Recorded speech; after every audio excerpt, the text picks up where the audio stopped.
Live from the 607, it is the Ocho Duro Parlay Hour, where we're talking sports locally and nationally. Why don't you join in the conversation with the hashtag ODPH? Here we go.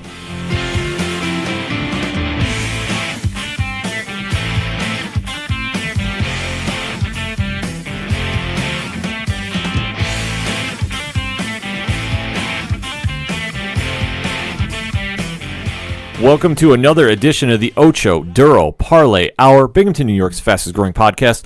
I am your host, Ken M. Sitting across from me this week is the reigning, defending Super Bowl champion, intern himself, Padawan J. Hello, hello, hello. And joining us in studio as well, your coach, my coach, the coach, Coach Duffy. I respect him as a coach, but my coach is Coach Bill Belichick. Yeah, well, he's not my coach. Well, I understand that. He's not my coach either, but he is the reigning, defending Super Bowl champion coach as of Sunday night, folks. We're going to get into the Super Bowl, so let's waste no more time with it. Hashtag it up with us. Hashtag ODPH. You want to join the conversation on social media because, hey, we want to hear from you. And what else can we kick off the show with other than the Super Bowl? And the Patriots are now the defending champions as of Sunday. Padawan J, you're the fan of the group.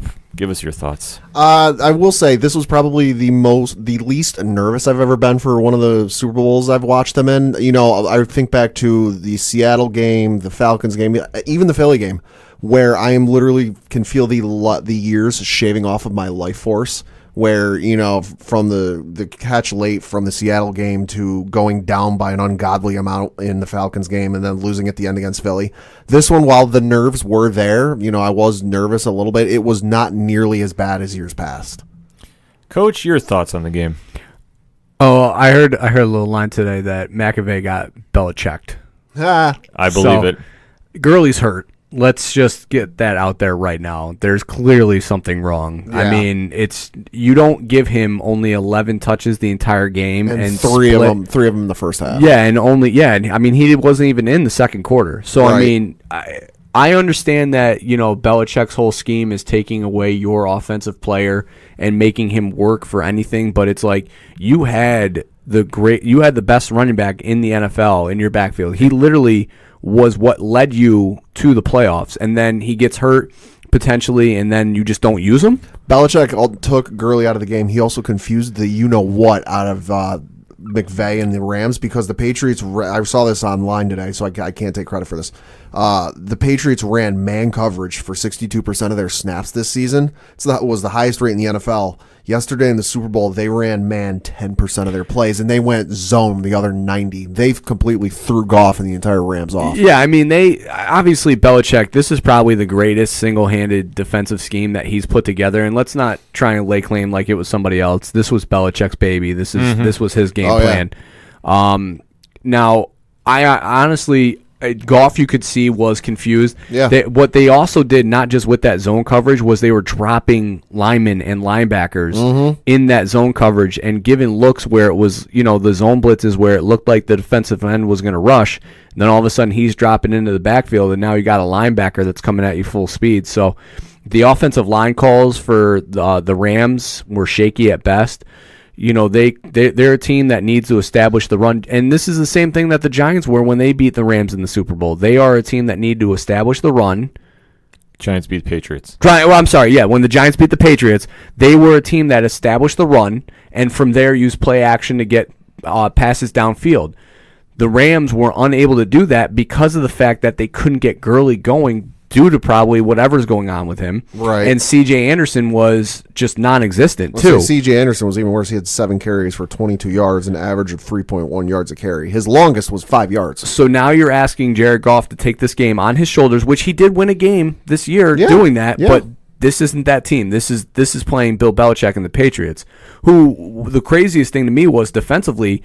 I mean, as a fan, Josh, you would probably, I would think you would say this, defensively, they were a liability this year. Oh, yeah. No, the defense was probably the biggest liability of the year. And the game I can point to was the game I was watching with UConn where Patriots were playing the San Diego Chargers.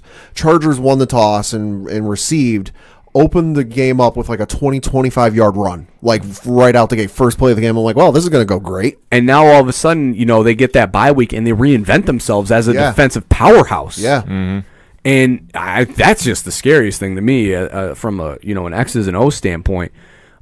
I think the moment kind of got to McAvey, which was something I really didn't think about going into it. I thought he was going to be able to handle the nerves. I mean, young coaches tend to, relish this. And Peterson was a coach last year with Philly who embraced it. And, I mean, he's still a young coach, too. That was only his second year coaching to be able to handle the pressure of the Super Bowl. Because even Jim Fossil said it when the Giants made it that year that they were on it. He didn't know how to handle the week. Going into the Super Bowl, which is something that isn't really considered when you look at the fact that you have these press conferences, you have media days, you have open practices, you have all these extra obligations that you don't normally have during the season. You got, players that need to make sure they have tickets met for their family. So you have all these extra things, all these outside, distractions that, you think that you can handle. And Wade Phillips has been there before, so you would have thought that he would have tried to help the McAvey just a little bit, maybe adjust to this, but the lights were on and McAvey was not home. I'll say, and it's interviews and such, which during the season you're used to. You're used to guys in the press conference room going, "Oh, hey, what's your game plan? What you do with that?" But you get to Super Bowl media night, and it's an absolute mob scene where, yes, you do have people going, "Hey, what are you going to do about Rob Gronkowski? What are you going to do about Sonny Michel? Yada yada yada." But then you have the people coming up going, and I never saw any of this, so I'm just picking a random question out of my head. What's your favorite candy bar? Do you prefer Coke or Pepsi? Yeah. And you're getting thrown, and if it's your first time, you're going, "Wait, what?" Yeah, I mean, if this is a regular season game, I think this is a much, much different matchup. But right. Besides the Gurley injury and besides the fact that they couldn't establish the run, this Rams team clearly showed that there's holes offensively. Now, flip the script defensively. I thought the Rams played fine. I mean, outside of giving up 2 plays, which the one play to Gronk was, now the pressure's on, so you have to try and get Brady off the field. So, you make a one mistake on a play call, which was a great covered play when Gronk made that catch at the 1. I mean, he was covered. So, the thing of it is Gronk said on postgame on NFL Network that was not the first time they ran that play. I think he said they ran that same play either the play before or 2 plays before, and he was open, just Brady didn't see him. Yeah, and he saw it, and McDaniels saw it, and that's why McDaniels had him call it again. And it's just like in any given Sunday, this is a game of inches, and Brady obviously found that inch to hit that pass to Gronk, and it was beautifully laid out. There was a tremendous play, and obviously New England revamped offensively too, because they don't run the ball. No, you expect Brady to throw it 40, 50 times a game, and all of a sudden now they're running a fullback out there. Yeah. They're running power rights, power lefts, counter traps.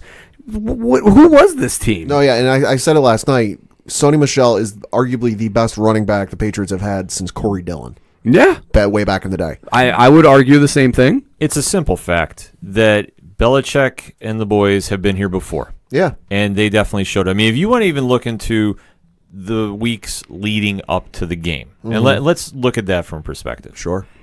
The Rams had a very controversial win over the Saints. Right. That everybody has been hearing about. So no matter how much of an offensive juggernaut the Rams have been, all they've been hearing about is they shouldn't have been there. It should have been New Orleans. Petitions online, petitions to kick the Saints out of the league, parades, X, boycotts. Y, and Z, however you want to spell it. They've had that distraction. And even if they're not talking about it, they're hearing it. They've had that distraction. They've had the distraction of media week and just dealing with, now they're in the limelight. Now they have to answer every single question under the sun. You flip the coin to the Patriots. Not the greatest Patriots team that we've seen in the Super Bowl years. I'll say the Patriots of 2007, they are not. No. But they came in. They won another controversial game against Kansas City, albeit not as blatant per se. Right. But they had their own issues to deal with. I'll say there was talk and there was some gripes, but there wasn't an entire city boycotting the game on Sunday. Right. But you go into this, and for the Patriots, this is secondhand nature. They didn't look frazzled. They didn't look phased. They looked like professionals in this. And obviously, when you get to the big game, Brady did what Brady does best. 21 for 35, 262, 1 interception, but he managed the game as he should have.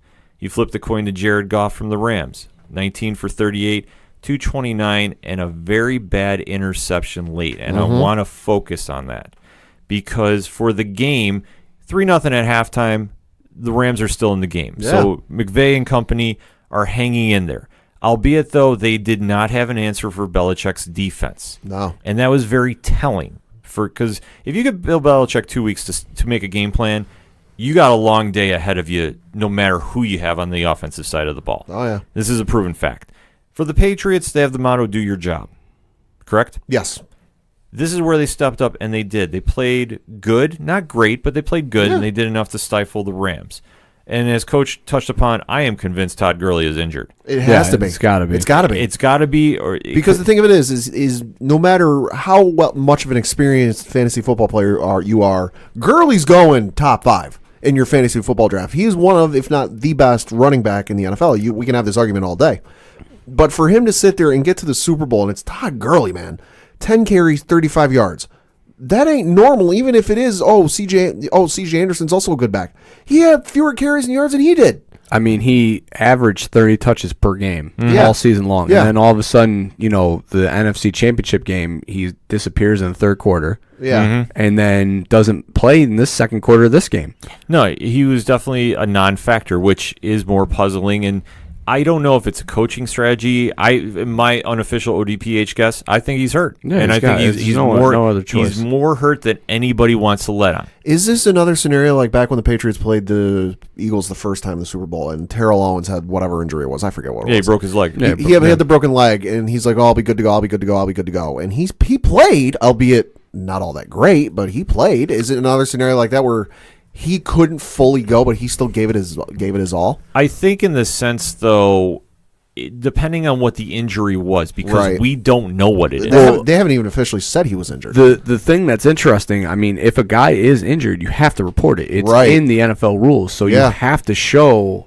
So, I mean, it could have been some sort of contusion that, maybe some stupid, and it could have been something as stupid as just a deep bone bruise in his thigh. Yeah. Right. Which could prevent him from, getting that full burst of speed that he would need to get to the holes and everything as a running back, It could be something as small as that, which even to release that, you could still say, all right, he's questionable. But he could still play on it, Yeah, I mean, that's the thing that we don't know. And in comparison to T.O., we knew T.O. had a broken leg. Right. And say what you will about his off-field shenanigans, he shows up every time there's a game and he balls out.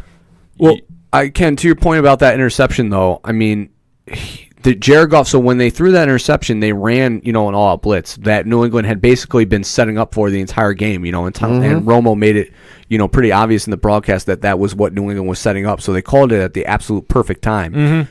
The problem with that interception, though, was, and what Goff was probably thinking was, I just need to get this pass off because at worst case, if it gets hoping that it gets deflected and incomplete, because now they're looking, the game was at the time 10-3 at that time. Yep. Right. So he's thinking, all right, hopefully this gets either it's an incomplete pass, basically is what he's hoping for. Right. Because what happens was with that sack, not only would it have been 3rd and long, that probably would have knocked them out of field goal range or put the field goal at a much greater length, at a questionable for Zerlin to come in and hit it. Yeah. So for him, I'm thinking, all right, it's all out blitz. I see the coverage.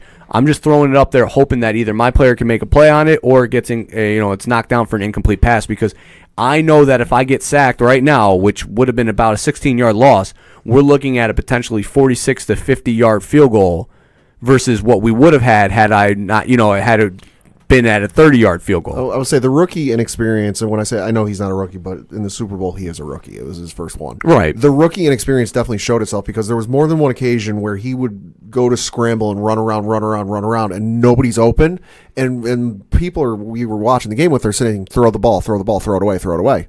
And there was he'd take the loss. And he'd take the loss. There was one occasion where I was having shades of Eli Manning in the first Super Bowl against the Giants, where he's scrambling. Luckily, that didn't work out the same way, but he just fell to his knees. The other one I'm going to bring up is in that drive we're talking about, where it was late in the fourth. It was like 5 minutes left or whatever it is. They got 2 timeouts plus the 2-minute warning, so they got 3 timeouts essentially. And you're sprinting down the field. Yeah, which I know that they made a comment on the broadcast about, too, that they were trying to call their plays within 15 seconds so Belichick could not read what the offense was doing. It's a gutsy move, and I applaud McVay for taking the shot with it. But when you have, like Pat is saying, that amount of timeouts and time in your factor, that it's about I want to say it was about 4:25 left on the clock. They started the drive with like 7 and change or something. It was 7 and change, but they were moving the ball, even with the blitzes coming. and Goff was taking shots downfield. Now, I understand the obligation to get points. I get that because, like I say, it's 10-3 at that point.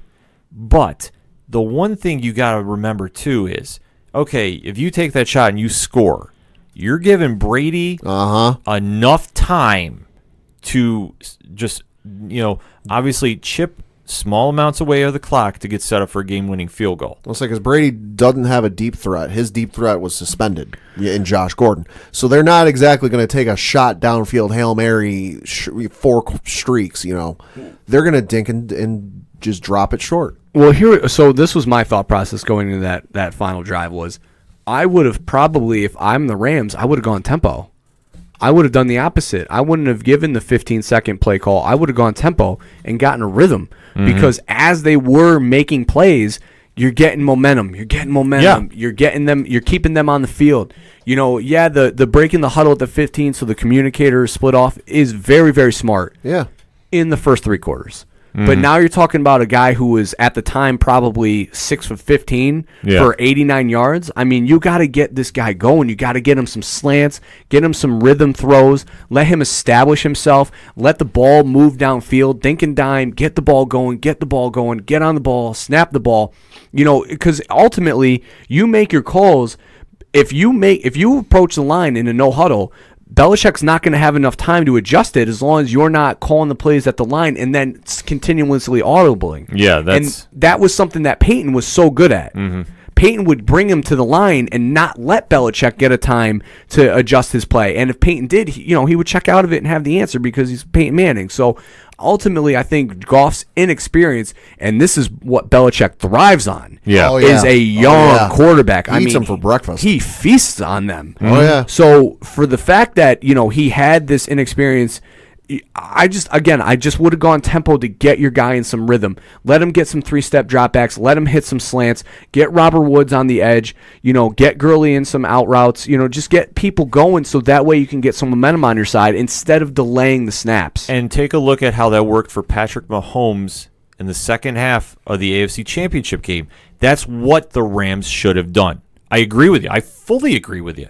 Because I think that when they started getting some momentum, but I think once they looked at the clock and once they got under 5 minutes, I think the inexperience factor played a huge part. And I don't want to say they panicked, but I think they got a little overwhelmed in the moment. I think it was a scenario like you see in baseball sometimes where you're down 1-2 runs, and instead of going for the single, going for the sac fly, going for the sac bunt, you're swinging for home runs. It's at the end of a basketball game. You're down 2, you're down 3.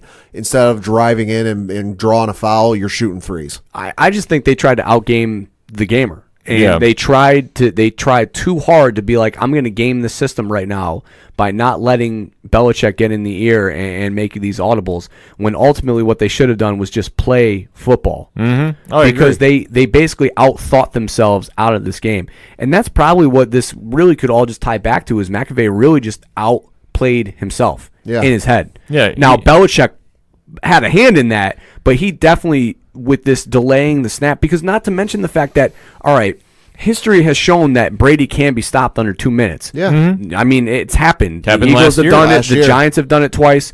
I mean, it's shown that you can stop him. And the way that the Rams defense was playing, they realistically could have stopped them on that drive. So why not just get the ball downfield and score and then go from there?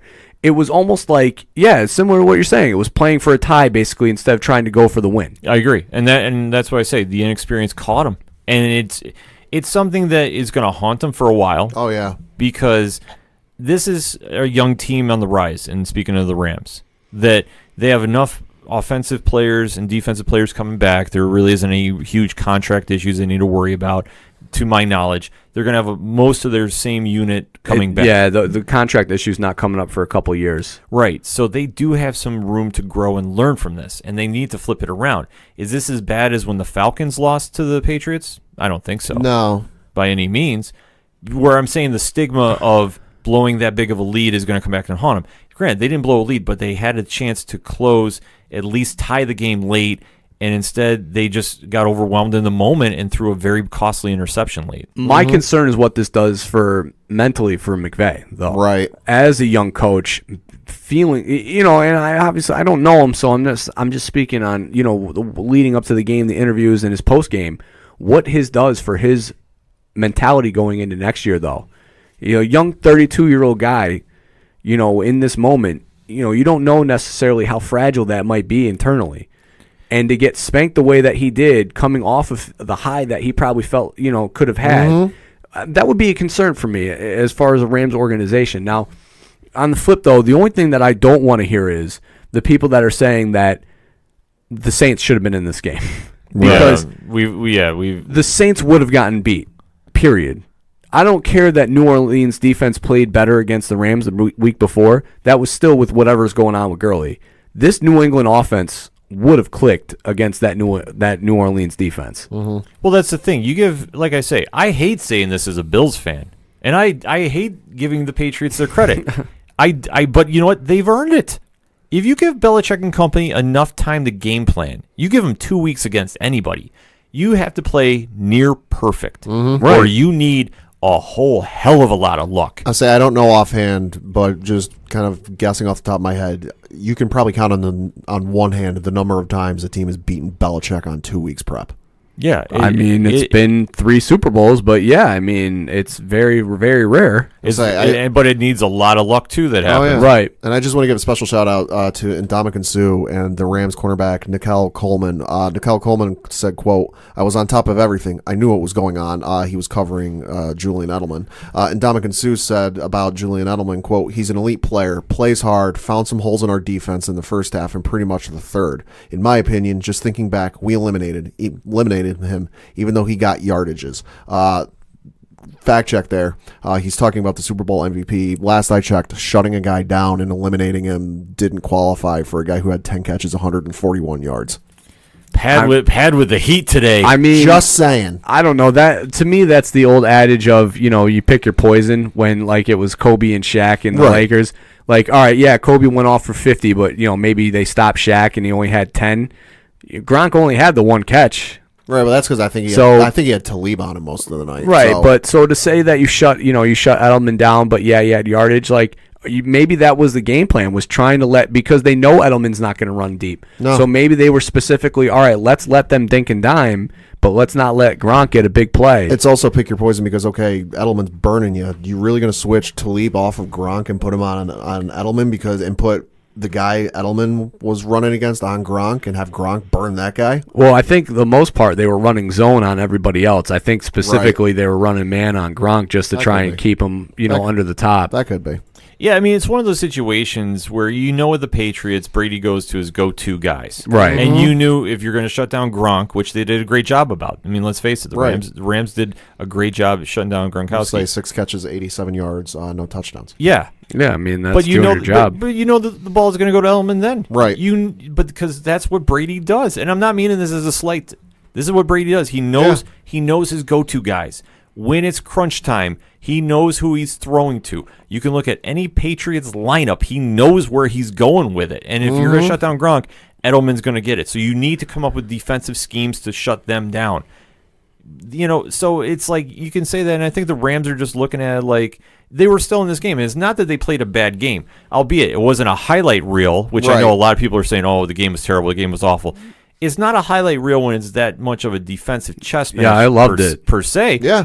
Because the thing about it wasn't a blowout. But it wasn't like when Baltimore faced the Giants. I'll say it wasn't. Sorry, didn't mean to go there, Coach. But I'm just saying. I'll give you a better one. It wasn't like when the Broncos played the Seahawks and that was over at halftime. Yeah, I had to look that one up because I couldn't remember. The final score was like 42-8. I mean, so what I was telling people, and this is what I was saying, was the problem was everybody went in thinking that they're going to watch a football game, but they got a chess match. They thought they were going to get a repeat of last year, or defense was optional. And I mean, to me, I thought it was fantastic because for every move that Belichick made, McAvey tried to make an answer, and for every move that the Rams did defensively, the Patriots had an answer, and it was just back and forth, and it was tremendous coaching. It was like watching two pitchers in baseball who were at the top of their game, both pitching perfect games. Who's going to miss first? The only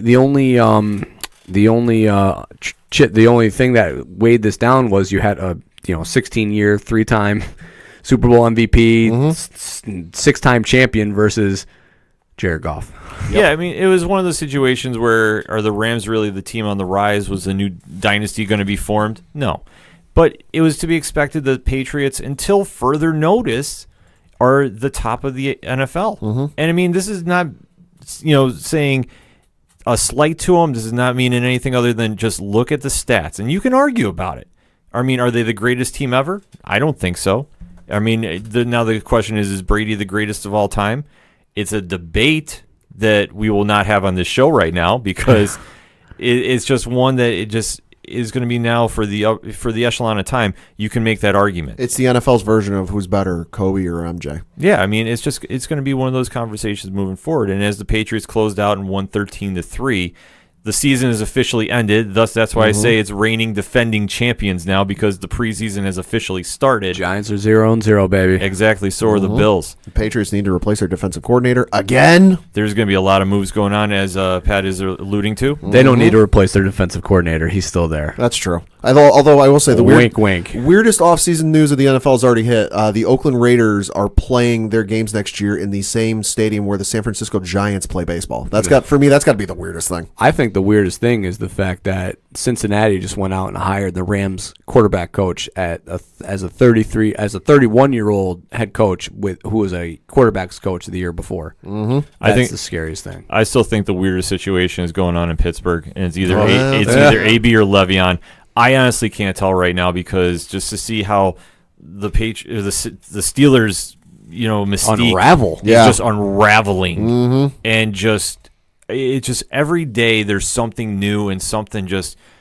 I'm looking at it going like Juju comparing them to the Kardashians. Yeah, and I think that's a perfect analogy because it's turned into reality TV. I brought that up with the Steelers fan, and you know what they said to me? He's not wrong. I agree. Yeah, and this is from a lifelong diehard Steelers fan. I mean, Roethlisberger's they're trying to approach him for contract renegotiation. Le'Veon obviously still sitting at home. And there's argument they can use a transitional tag on him too. I mean, there's some nonsense with that. AB's talking to the 49ers allegedly, trying to get whatever package they can to ship him out there. It's wild. It's just unfortunate because this is a Pittsburgh team that was, pride was on being a premier franchise, and it's just unraveling. There's so many storylines coming out post Super Bowl now, but the Super Bowl ain't even 24 hours old. No, it isn't. But that's why I said the season is officially done. So that's why we can say reigning defending. The season officially started today too. Exactly. That's why I keep referring to it as reigning defending.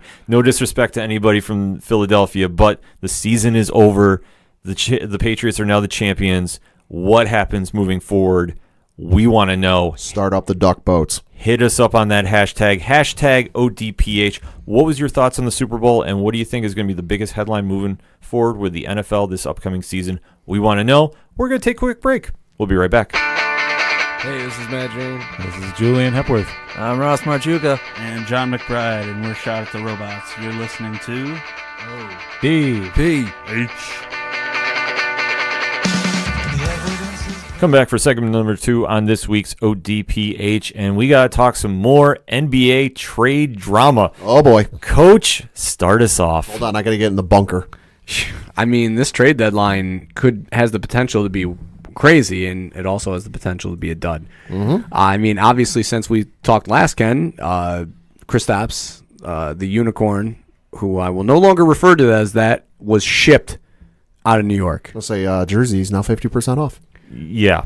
In a package of Tim Hardaway Jr., Trey Burke, and Courtney Lee, and Kristaps Porzingis getting sent to Dallas for Dennis Smith Jr., DeAndre Jordan, and Wesley Matthews, a 2001 first-round pick, and then a protected 2023 pick that is a top 10 protected until 2025. Ooh. So that's off my head, by the way. That's impressive. And I'm impressed. That's why he's the coach, folks. All right, so my initial reaction to this is, okay, we have now, as Knicks fans, have a idea what's going to happen this offseason. Tank. And it's not just tank. It's not, yeah. It's so much more than that. I know, because, I mean, everybody's doing it because they're looking at everybody coming out of Duke, and I don't blame them. Zion Williamson is going to be the number 1 pick. If New York has a shot at him, so be it. The thing I am looking at most is with this move, they have now cleared out enough cap space for 2 max contracts. The first team to actually ever truly have 2 max spots cleared. Mm-hmm. And as a Knicks fan, this shows me hope. Now, I am not happy with how Porzingis left, and I know there's a lot more drama with that. I'll say it's about as messy as the nonsense going on in Pittsburgh. Yeah, it's up there because it just happened very suddenly. Out of nowhere. 'Cause it was, what day was it? It was Thursday he got traded? Thursday, Friday?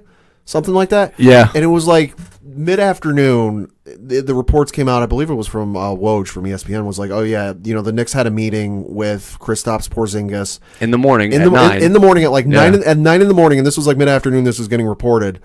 And it was like, oh yeah, they had a meeting, and the sense coming out was that he didn't want to stick around. And it was like, 30 minutes later? It was like, oh, hey, yeah, by the way, he's been traded to Dallas. It was 3:30. It was right at 3:30 that they shipped him out. Wild. And the fact that the Knicks actually made the move, I mean, I think sent a lot of different messages throughout the league. One, we're obviously gearing up for next season. Yeah. This season, I don't want to say is a wash, but it kind of feels like it. And, obviously the Knicks are not going to be making the playoffs unless some crazy thing happens. I just don't see them making it. It's not possible. It's just not possible. But they're gearing up for next year, and they've cleared out enough space. This is also sending a message to other teams in the league that if you have superstar players that are free agents, you really need to entice them to come back because New York is now a destination. Mm-hmm. And say what you will about the Knicks, but there's something about playing in Madison Square Garden and playing in New York City that is appealing. And say they don't call it the Mecca for nothing. Exactly. And the legacy factor, which I think we've talked about on the show, is an enticing thing because if you can win in New York, you become a legend, no matter who you are. So you don't have to pay for anything for the rest of your life because everyone will pay it for you. It's just one of those things that there's certain places you can go and win a championship, and you're always going to be remembered for that championship. Whenever the Knicks win another title, whoever is on that team and whoever leads them to the championship is going to become a legend, an instant legend. That is very enticing to a lot of players. And I know it's everybody's saying, well, the Knicks are, have been, not a really good team for many years. They've had brief, albeit real brief flash in the pan. Flashes of brilliance. But they've made some quiet moves to get themselves in position. And I'm telling you right now, they're going to sign 2 max contracts next year. One of which is either going to be to Kyrie Irving, which I have said since day one, or the second is going to be to Kevin Durant. Well, I would say the Kyrie, before news of this past week, the Kyrie thing, yes, I would agree with you. The one monkey wrench I would throw into that is the reports and rumors that, Kyrie has started talking to LeBron again, and ever since his, calling him in the middle of dinner and saying, hey, I'm sorry for being the, pain in the you-know-what I was. And there's talk and rumor of him wanting to join up with LeBron or rejoin LeBron. Mm-hmm. There's a lot of factors going there, but I don't see that happening. And I will tell you why. If the Lakers pull off the deal for Anthony Davis, and we're going to get into that in a little bit, there is no way that they can, under the cap, get all 3 of those guys, meaning Irving, Davis, and LeBron, under the same roof. No, because even when the Heat had LeBron, Wade, and Bosh, the front office there was having to do like some Olympic-level gymnastics to work the cap space. I just don't see it happening. Coach, I know you really want to jump in on this. Oh, God, I'm like dying here. Go. All right, hold on. Let's go back to the Knicks here real quick. Okay. Yeah. Oh, God. All right. This is a much different Knicks team than was the last time that they cleared the cap space to have the signing of a major player when the Stoudemire, LeBron, Wade, Bosh class was out. Right, okay? right. This team is much, much, much better constructed than what was previously here. They have young core players in Kevin Knox, Alonzo Trier, Damian Dotson, Mitchell Robinson that are going to be able to entice young free agents because as it's been shown, it's not so much where you're going, but what you have around you when you go there. That's what attracted LeBron to go to Los Angeles. Not only was it the outside, the secondary things that he'd be able to get, but it was the fact that they had Lonzo, Kuzma, Ingram, and then they brought in veterans on minimum deals to help fill out that roster. That is the same structure the Knicks have right now. Maybe not at the same level as Alonzo, Ingram, and Kuzma are, but Mitchell Robinson is a very, very good defensive player and a very good offensive rebounder as far as the center position. Lonzo Trier has shown that as an undrafted rookie should have gone in the top 10. Yeah. He's been lights out. Kevin Knox has started to really assert himself in this lineup now that guys like Cantor, Tim Hardaway Jr. have kind of been removed from the fold. He's been able to fill a void. I mean, I think the last 4 or 5 games before this most recent game, he averaged 20 points a game. The fact that he's not in the rookie challenge is a gross misrepresentation of this organization because they should have somebody in that game. Egregious. Dennis Smith Jr., Dallas quit on him way too soon. He's an animal who, when he is in the right environment, can show that he can be a Rookie of the Year type level player previously in Dallas. Obviously, him and Luka didn't work out, and one has got to go, and it was obviously going to be Dennis Smith Jr. Yeah. Then from there, Kyrie, KD, Kyrie coming out saying, hey, ask me, April 1st deal.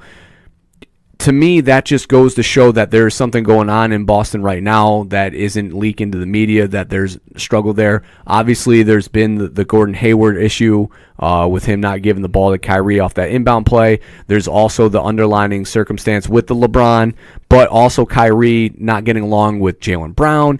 So there's a lot of underlying issues there that from a basketball standpoint, the guy has always said that he wanted to play in New York. Yeah. Whether it be Brooklyn or whether it be New York, he has said that he wanted to end and play in New York at some point. Then you look at KD. Obviously, the Knicks front office, a lot of them were there when KD got drafted in Seattle before they got shipped to OKC. So that's an interesting dynamic there when you talk about the standpoint of familiarity with his people, which in the NBA, knowing who the crew is important. LeBron would be the first to tell you because all of his boys are getting on every plane trip, and Rich Paul makes sure that they get taken care of, all right? So there's familiarity there with KD's people, which I think is going to entice him. I think at the same time, I think he's tired of being a part of the Golden State Warriors and not the Golden State Warriors, if you're catching my drift. I fully agree with you. That's still Steph Curry's team, regardless of whether even Steph's injured or not. Even if KD is playing at lights-out basketball, it's still Steph Curry's team. So I think KD being able to cement his legacy as a New York Knick would only go that much further. My problem is, though, and this is what scares me as a Knick fan, because we've been here before, if they strike out. I don't see it happening. I don't either, but if they do, and they settle for like a Kemba Walker or one of those other second-tier, free agents, and it could even be a Klay Thompson who's going to be a free agent this year, not to say that he's a second level. I'm just saying he's not KD and he's not Kyrie. So getting Klay Thompson, getting, Kemba Walker, that's not going to push the needle for the Knicks. It might push it in the Eastern Conference, but it's not going to help set you apart. My other thing that scares me is AD listing the Knicks as a potential team that he wants to go to. Scares the life out of me. Well, he is saying this, but I mean, not to jump back and forth between teams and situations. The Anthony Davis situation is one that has really become something of interest because as we record between last show and this one, all we were hearing is Lakers are bust. I'll say he's this year's version of Paul George. Right. Yeah, that, if whatever team gets me, you're having a rental player, I'm going to go to Los Angeles next season. Now we're hearing some words through various sources, through different articles we're reading, is there's now a list of places that he would sign long-term. Milwaukee is one. New York is now one. I'm not really putting a lot of stock in that.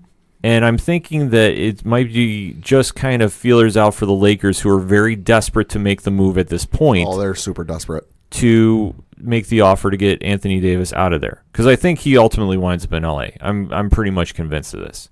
I think it's a similar situation to Melo in 2009 when he was with Denver and was everybody had their pool. Everybody made an offer to Denver to try and get Carmelo out of there. But ultimately, when it was down to the nitty-gritty and it was just pretty much between the Nets and the Knicks, that's when the Knicks were like, okay, we'll give you 9/10 of our roster just for Carmelo, and we'll take on Chauncey Billups' contract and send Ronaldo Bachman on back, baby. We'll take him too. And, oh, by the way, here's 2 first-round picks. So I think it's actually, if you look, it's very similar to that type of thing because that's what's going on right now. But the thing that scares me is Dolan, as the Knicks owner, has the history of saying we need to win and we need to win now. but this fan base has come to accept the fact that we're bad. Yeah. I've embraced it. I want the Knicks to play Enes Kanter because I want his poor defense on the floor at all times. You can run him 48 minutes. Give him all the playing time in the world because he's going to be a negative 15 at the end of the game because his guy's going to finish with 30 points. Run him at the point guard. Oh, God, run him at center. He can't play defense on anybody. Let him go. Well, I mean, that's the one thing we kid about is we were saying, the Knicks are tanking. We're kidding about that because the team is that bad right now. Well, the problem is that they haven't been able to have the money to entice a free agent, and they also haven't had the core to entice a free agent. But now all of those things have thrown out the window. And the biggest thing is that Philadelphia has laid the blueprint for what to do for an Eastern market team, okay, a Northeastern market team, and how to rebuild and revamp your roster. And it's not by trying to go out and sign a free agent. It's by building through the draft. Yeah, I mean, it's something that they're going to have to do, and especially for the Knicks, who have a very coveted first-round pick, just because they're playing very badly right now. Who knows? It's not guaranteed to be number one. Sure, it could be all for nothing. Yeah, but I will take RJ. I'll take Barrett, and I'll take Jay Durant. I'll take Morant. I'll take either one of them with that second or third pick and be perfectly happy. But what I don't want to see happen is them don't say we need to win and win now because this fan base is upset. We're not upset. Don't trade this first round pick. Trust the process. Things have gone well. But I think he's tentatively doing this. I have not heard personally him coming out and saying anything crazy lately. Well, I mean, he hasn't said anything lately, but that was the same thing when they traded for Melo. I would understand the whole, we need to win now, the fan base needs it, but I'm looking at the current standings. They're at the bottom of they're got a worse record than the Cleveland Cavaliers by one win. They're 10-42. Win what? A participation award? Well, hey, thanks for playing? When I say win now, I'm saying win and get a free agent. It's a different mentality when you're in New York. And let's just face it, there's certain markets. There's certain markets that you need to win now, and the fan base is very vocal and very rabid. The Knicks are one of them. So, as us watching as fans, and like I say, we kid about tanking, we kid about that because the team is so bad that this is how we're coping with it. I mean, I'm not kidding. I'm perfect. I go into watching Knicks games saying, lose by 3, be competitive. I hope Knox has 20 points. I hope Trier has 18 and 6.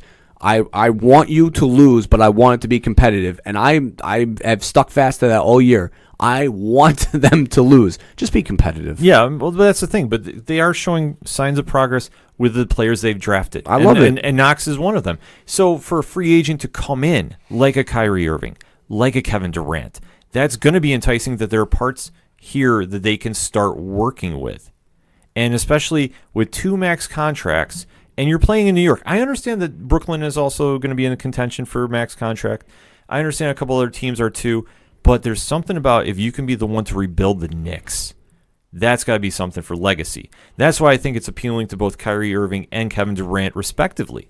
I think for them, especially Durant, who has been under the shadow of the Golden State mystique, because he is the one that had to leave Oklahoma City and join the team that beat him.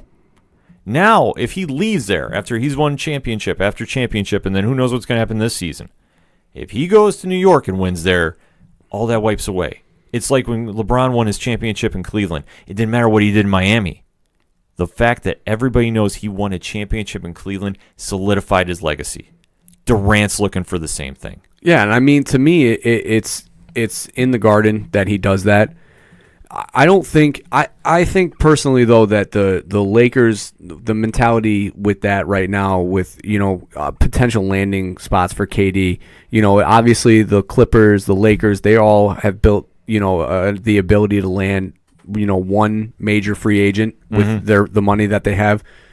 Now, if the Lakers ship everybody out for AD, that's fantastic. That's great. Let mortgage your future to land that. Because then you're gonna have to build with the veteran players that have shown. I would say OKC, even though they're playing well, is the perfect example of what happens when you have 2 high-paid free agents. Those role players, outside of Steven Adams, aren't really filled with anybody besides people that you land in trades. Yeah. So you ship everybody out of here. Now you're looking at minimum contracts to fill the rest of that out. I hope that what happens, though, is that KD sees the fact that the Knicks have this plethora of young on the rise players, and that attracts him to try and join something at, age 31, which he's going to be turning here, at that coming year, and he sees the fact that the Knicks went out and got Zion, they're in talks with Kyrie or whatever, what have you. I think it's huge from a standpoint of they need to rebuild this franchise, but they need to rebuild it at the right way. I agree with you too. And I mean, to take the flip of the coin to Los Angeles, Pat, you got the deal lined up that has been rumored to be offered to New Orleans? Yeah, so this is coming from Brad Turner, who writes for the LA Times. Because the Lakers want Anthony Davis in the worst possible way, and they want him yesterday. The current reported offer from the LA Lakers, because if I'm correct, it started off the Lakers are calling, but the phone wouldn't get picked up on the Pelicans end. Yeah, they wanted nothing to do with that. They wanted nothing to do with them. So the current offer is, now I've gone to the ESPN NBA trade machine to see if this would work. The only thing I cannot throw into this is the 2 first-round draft picks that the Lakers would be sending. The Lakers would be sending Rajon Rondo, Lonzo Ball, Brandon Ingram, Lance Stevenson, Michael Beasley, Kyle Kuzma, and the 2 first-round picks, and they would be adding Anthony Davis, and they're willing to take on Solomon Hill for cap relief. Punch those players into the trade machine, like I said, minus the first-round draft picks because I can't enter them in there. It works.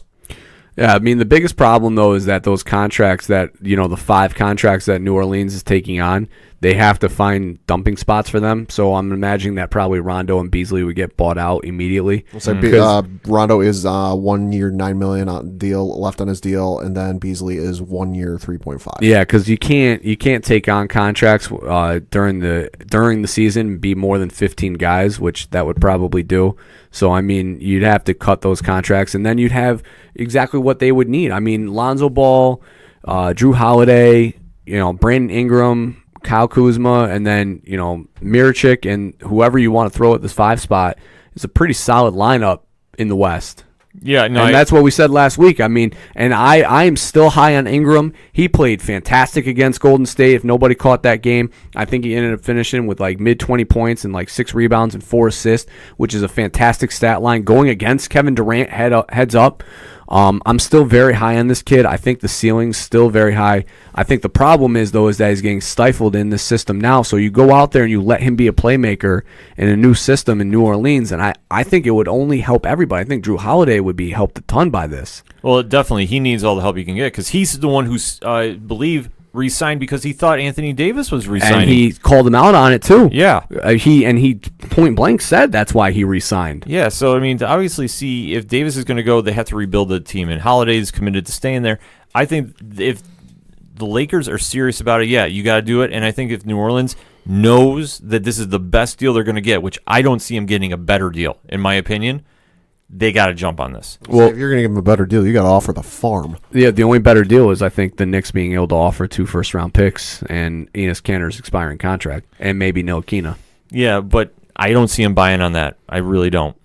It's something that I mean, it would be something for the Knicks to do, but I just, unless you are fully committed that you have him locked up and then you can get 1 max contract out to Kyrie Irving, I don't like the move for the Knicks. I just don't. I think it's going to make a lot more sense to the Lakers, and I think in my opinion, I think the whole thing about there's other teams that he'd be willing to sign to long-term is just pushing the Lakers envelope to get him to L.A. Right. Well, and that's the same thing that Melo did too, because when push came to shove for that trade to the Knicks, he literally said, because they had a deal done to send him to Brooklyn, and at the last minute, that 13th hour, he said, okay, because I'll re-sign with them, and then the Knicks were like, here you go, Wilson Chandler, Gallinari, Timothy Mozgov. We'll give you our 2 first-round picks.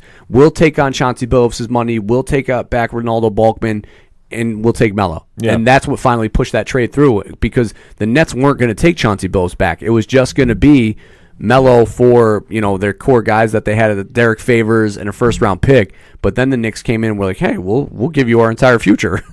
So let me ask you this, because I know we got to wrap up the segment soon. Thursday is the trade deadline as we are recording. Mm-hmm. Who do you think stays? Who do you think goes? Anthony Davis, starting with Coach. I think Anthony Davis ends up on the Lakers, and I think that it ends up being a 3-team deal where they reship Lonzo Ball out to somewhere else. Pat? Well, say I'm with Coach on this one. Just if this current report of the Lakers offer to the Pelicans is true, listen, I know I'm not the savviest NBA fan in the world. I know enough to get by and watch the games. I don't see for the life of me how you pass up on this. I think if you're New Orleans, you need to make this deal. And I think that for your future, it's a great deal.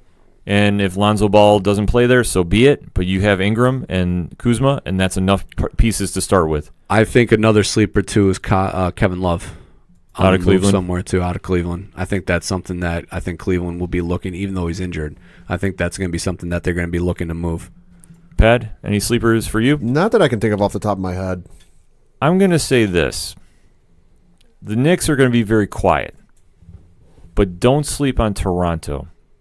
Okay. Yeah, and I can see that, too. I don't doubt them getting involved, trying to get another piece to make the championship run. I'm not saying they need to. I'm just saying don't sleep on them and thinking they're just going to sit by idly. Boston, I don't know what you're going to expect out of them. The Knicks, I think, have done their moves unless they can do some more dumping of salary. They don't need to. There's no salary to dump unless they're trying to get rid of. The only guys that are locked up are, like I said, Trier Knox, Mitchell Robinson, Dennis Smith Jr. now, and DeAndre. No, DeAndre's a free agent. Ntilikina. Those are the only 5 that are locked under contract. So, and they're all on rookie scales. So the only moves that they could make is trying to ship Wes Matthews or DeAndre Jordan to a team that needs a rental to try and make that playoff push. But then they got to be careful because they can't take any money back. Right. So, I mean, if they can load up on the draft, that might be something too. Yeah, I think if there's an attractive piece, it's going to be moving Wes Matthews for a guy that can probably get bought out in a first-round pick. So definitely stay tuned to your news sources this coming Thursday. Stay tuned to the ODPH because we'll be breaking it down on our Twitter and Facebook as well. But let us know what you think of this whole NBA trade nonsense, drama, however you want to define it, because there's so much storylines going on with it. I don't even know how to comprehend it. Hit us up on that hashtag ODPH. We're going to take a quick break. We'll be right back. Live from the 607, it is the Ocho Duro Parlay Hour, where we're talking sports locally and nationally. Why don't you join in the conversation with the hashtag ODPH? Here we go.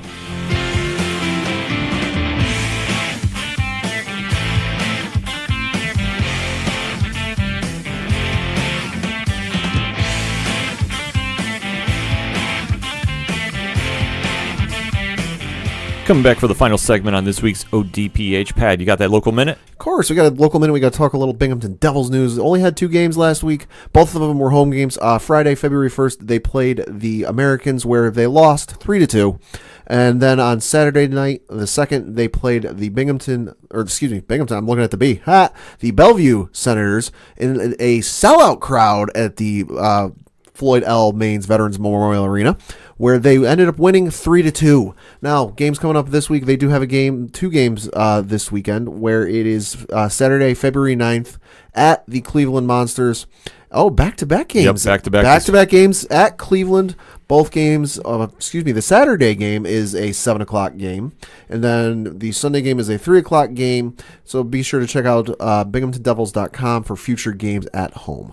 Definitely a good weekend for the Binghamton Devils. I mean, they lost to Rochester, but it was a close game, 3-2. Yeah. So I mean, and like I said, they had a great win against Belleville on Saturday night with the shootout win. So anytime you can do that is good. And I know they got to travel to Cleveland there. I know it's so weird thing, because I'm always used to saying Columbus when I'm talking hockey out there. Right. But it's going to be definitely interesting games for the Binghamton Devils, so definitely check out BinghamtonDevils.com for more info. And we got to talk to those Binghamton Bulldogs, Coach. Binghamton Bulldogs coming up with a huge victory this past week against an unranked Norristown team. Absolutely, 129-127. Moni Anderson led the Dogs with 37 points. I mean, he's lights out. I tell you, when he gets on fire, he is on fire, and nobody's stopping him on the court. And then the clutch shot from Ralph Bucci with, 9 seconds left in the game? The man's a hero, a local hero. I mean, incredible. And plus, there was the dunk that was going viral. Another one. Bulldogs always love their viral dunks. Yes, so if you're interested in what we're talking about, BinghamtonBulldogs.com, or hit their Facebook page because they have links to all the dunks and all the video that you need to see about this game, because it was definitely a hard-fought contest against Norristown. And now they got to go travel this weekend. They're going up to Rock City and then they're playing Syracuse for a pair of games. Not an easy travel. Definitely not. So That's a tough back-to-back stretch. the Dogs have their work cut out for them, but we'll be rooting them on, as we always do here on the ODPH. And more information, like I said, binghamtonbulldogs.com. So definitely go check that out. So why don't we go round those bases? Pat, you want to lead us off? Yeah, sure. Of course, I'm still basking in the glory that is the New England Patriots Super Bowl win, but there is something I got circled on my calendar that is 1 week away. Pitchers and catchers are reporting, ladies and gentlemen. As we talk baseball, of course, Manny Machado, Bryce Harper, still not signed. Lord knows if they'll play this season at this point. I mean, let's be real. If They might sit out till after the spring ball. Yeah, who knows? Who knows what they're going to do? They're not signed. I have no idea where they're going to go. At this point, they might play in Binghamton for all I know. But like I said, if you go to the Yankees Facebook page, a bunch of teams, I know the Baltimore Orioles on Saturday or Sunday loaded up their truck. The trucks are getting loaded up and getting ready to head down to their proverbial spring homes. Get ready for baseball. Baseball's almost here, baby. Yeah, it's always a fun time with that too. You know, it's obviously we're done with football. Preseason has started for football, and we also got to mention too. Speaking of the local minute and baseball, opening night for the Binghamton Rumble Ponies, April 11th. Ooh. So they have announced that. So definitely keep some ears out. Baseball is coming back.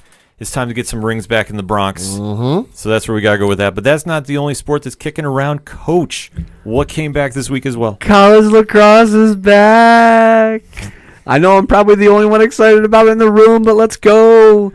College lacrosse kicked off this last week. 2 new rules into the college game now with the shot clock, and diving back into the crease is allowed. So, you know, obviously an already exciting sport, now having a shot clock where, you know, you got to either it's a turnover or you get a shot on the net. So looking forward to college season. I am going to be broadcasting 4 or 5 BU games again this year on ESPN Plus. So if you got your subscription for those UFC fights, just flip on real quick and just give me some love on there. Exactly. And, you know, speaking of the UFC, so I'll go slide in the home end on this one. There is UFC 234 this week. Now, it's not on ESPN Plus. It's on pay-per-view. No. But 2 big fights lined up. But don't worry, because I have my ESPN Plus subscription for the UFC, but I'm going to be watching Coach Duffy on there as well. So definitely make sure to hit up both, because it's going to be quality programming. Those prelims better be on ESPN Plus, baby. I didn't spend my $4.99 for nothing. Well, you know what? They're going to be on ESPN, I believe. All right, even better. So, according to the search I'm looking at right now. But besides the point, there's 2 big fights on this card that I really want to dig into. Okay. Now, the co-main is Israel Adesanya, the last style bender, who has been on a tear, 15-0. Stock is rising. Stock is huge in the company. And he's fighting the legend, arguably GOAT conversation, He's one of them. Anderson Silva. Ooh. He's back. So let me throw this around the panel. Thoughts on this fight? I've seen Anderson Silva's last few fights. I hope they go better for him. But I think Stylebender's going to win this one. If all of you could have seen Pat's face when he said that was all in the delivery. Yeah. I mean, how did he get a fighting license? You know, the thing is, I mean, Silva is still a name in the sport. Oh, yeah. And He's still a draw. I agree, but for me... Well, so was Liddell and Tito, but I mean, we saw how that went. And that's kind of where I'm going with this. Anderson Silva doesn't need to keep fighting. He wants to keep fighting, and I can respect that. But he hasn't looked great in his last couple fights. Adesanya is the future of that division. He is no joke. He is going to put on a display. This is going to be the passing of the torch, in my opinion. This is going to be something that I advise people do not blink. No. The 185 division is going to have a new name, and definitely this going to have title implications galore. Oh, absolutely. Because I'm obviously I'm taking out Adesanya. I think it's going to be a first-round KO. Probably. And it's so weird to say because Anderson Silva, like I said, is in the GOAT conversation. Oh, yeah. It's like, you know, who's better, MJ or Kobe? It's one of those ones like everyone's going to have a different opinion, but he's absolutely in the conversation. He's in the conversation, but at age 43, yeah, this is not the fight that I think is, you know, he should be taking. That's scary. I mean, how it's almost like a comparison to wrestling. It's just like, when do you let these guys just go to rest? Right. Yeah, and I think in his case, if he still feels he can go, and I mean, it's tough to say. I mean, if a fighter, this is all they know and this is all they love to do. I mean, who's to say no? But at the same point, this is where Father Time is usually going to catch up with you. And I think, like I said, Stylebender is on a tear. Arguably one of the scariest fighters at 185. In any division, to be honest with you. This one, I think, is going to be a short fight. And if Silva pulls off the win, I'm not saying he's getting a title shot by any means, but this would be a huge, fond farewell if he decides to go out on this note. It's going to be something to watch. Like, I'm very excited to see this fight. But the main event definitely is one that, for me, I'm finally happy to see the middleweight title get defended. Yeah. Robert Whittaker, the champion, who has had some very bad luck with injuries, is taking on Kelvin Gastelum. Oh, boy. Thoughts around the panel about this one? Teeth are going to go flying on this one. Somebody's probably going to swallow one. It could happen. Gastelum has been, obviously very noteworthy for winning the Ultimate Fighter. He definitely is a scrappy guy, has had some weight cut issues trying to fight at 170, but is now at 185. Doing his thing, and obviously if he's getting a title shot, this is what he does. You flip the coin to Robert Whittaker, and I will be honest with you. I have usually picked against Robert Whittaker every time, and I've eaten my words. And I don't have anything to say. He's proved me wrong every time I've seen him fight. And it's just something that he's not the flashiest fighter by any means. He gets the job done. But he gets the job done. And he does what he needs to do, and he definitely scraps in there, and he's definitely somebody that, if you look at his track record of fighting, and he's definitely taken on everybody that has stepped up against him. He has not, ducked anybody, should I say. He's definitely a worthy, champion. And like I said, he's 20-4, but if you look at the guys that he's fought, he's beat Uriah Hall. He's beaten Yoel Romero twice. Right. He's beaten Jacare. This is a guy that every time you think that he's not going to pull the job off, he does it. He is arguably the most underrated UFC champion currently on the roster, in my opinion, because the guy just goes out there and does what he needs to do. He's not flashy. He's not going to have you a lot of highlight reels, but he does what he needs to do. And this is going to be a fight. If I got to make a prediction, I'm going to take Whittaker. And you know what? This will probably be when I eat my words, and Calvin's going to hear this and go, I got to prove Ken wrong. Yeah. Because, like I say, I usually pick against Whittaker. It's nothing against him. I don't dislike him as a fighter, but there's just something, like, he's just got such a very nonchalant style, and him coming off the injury that he is going to be interesting to see. But if he can really slow down Kelvin, give him some fits, obviously you work some wrestling, because, the one thing I say, his skill set is very, very underrated. And I'm just waiting to see what Whittaker does. This is going to be one. I don't know how it's going to finish. I'll be very honest with you. I'm not saying it's going to be a TKO. This one could go decision, but I like Whittaker in it. It's going to be a fun one to watch. And then it's going to be nice just to get back to fighting with everything that's been going on in the UFC lately. And then we do the march to 235 with John Jones and Anthony Smith. Let's go. So that card, arguably card of the year thus far. It's I feel like we stacked. keep saying that. It is, but you know what? When you look at the fights and you break them down, and the UFC has really made a point to step up their cards lately, in my opinion, it's hard-pressed to say no. You take a look at that roster. We'll break that one down when we get closer. Yeah.